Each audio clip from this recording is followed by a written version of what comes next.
mencari cuan dari sepetak kamar apartemen. Kalau kemarin kan kita cari cuan dari sepetak kamar kosan ya, seperti yang gue share di video gue yang ini nih. Sebagai solopreneur ya, kita bisa cari cuan dari mana aja. Kemarin di kosan yang akses dan fasilitas terbatas, kita bisa masih produktif, apalagi di tempat yang lebih nyaman ya. Harusnya kan dari sisi hasil lebih baik ya daripada di tempat sebelumnya. Omong-omong soal produktif nih ya, banyak yang terkesan produktif tapi sebenarnya kelihatan sok sibuk doang. Kita ngerasa udah sibuk tiap hari, upload produk sendiri, balesin chat pembeli, bikin konten, mikirin promo, tapi pasti hasilnya, pas lihat omsetnya, masih aja kayak nge-pause cuy.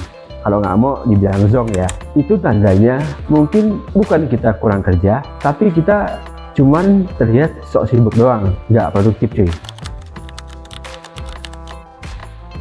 Musuh terbesar kita adalah waktu yang terbatas cuy. Kita bukan di corporate nih, nggak punya tim, nggak punya CS, nggak punya tim iklan. Makanya setiap menit itu sangat berharga dan mesti kita hitung benar-benar. Sibuk itu kalau kamu ngelakuin banyak hal tapi nggak buat bisnis kamu berkembang. Contohnya nih, ngulik-ngulik Canva selama 2 jam cuma buat fit doang.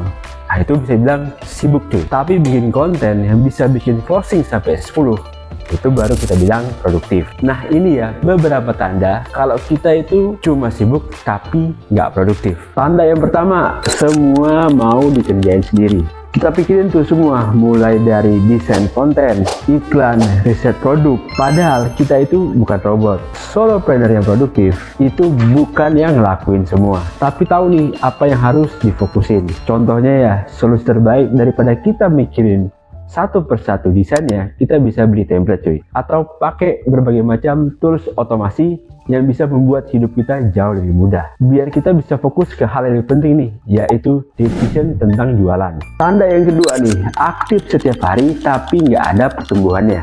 Upload konten tiap hari, iklan jalan terus, story non-stop update-nya, tapi nggak ada kenaikan dari sisi order. Berarti ada yang salah nih, entah kontennya yang nggak nyambung atau iklannya asal boost doang. Produktif itu bukan soal berapa banyak nih energi yang kita keluarin, tapi soal hasil yang bisa kita tracking. Tanda ketiga nih, waktu kita habis untuk hal kecil. Mikirin 1 jam buat font yang cocok dengan desain kita, tapi kita nggak ada waktu bahkan 10 menit aja untuk mikirin strategi agar closing kita meningkat. Kurangi fokus ke hal-hal yang kecil, tapi fokuslah ke decision yang lebih berdampak. Untuk hal-hal kecil seperti desain yang kita upload setiap hari, kita bisa aja hire freelance pemula karena rate-nya lebih murah ya. Tapi strategi konten dan harga itu urusan kita. Tanda keempat nih, setiap hari seperti mulai dari nol. Hari ini upload, besok follow up, nggak punya alur kerja, workflow yang jelas. Padahal nih, bisnis online itu bisa diatur menggunakan sistem kerja yang jelas. Sistem simple kayak konten pilar,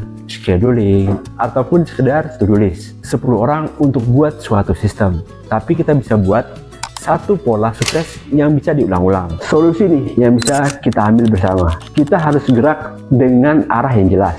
Kunci jadi solopreneur itu punya tujuan, goals yang jelas nih. Nggak bisa ngandelin tenaga doang. Kita harus mikir, dari semua yang bisa kita kerjain hari ini, mana nih yang paling berpengaruh sama income kita. Itu dulu yang kita kerjakan setiap hari. Bukan yang paling gampang, bukan yang paling rame. Kita bukan mau cari viral, tapi mau cari income cuy. Terakhir, jangan sampai ya kita lelah karena ngerasa banyak kerja, tapi karena kerja tanpa arah. Solopreneur sejati itu bukan yang sok sibuk, tapi ngerti nih mana kerja cerdas yang bikin cuan. Karena kita bukan pengangguran biasa. Sekian video kali ini, gue Ilya Siregar dari sepetak kamar apartemen. Salam pengangguran, tapi premium.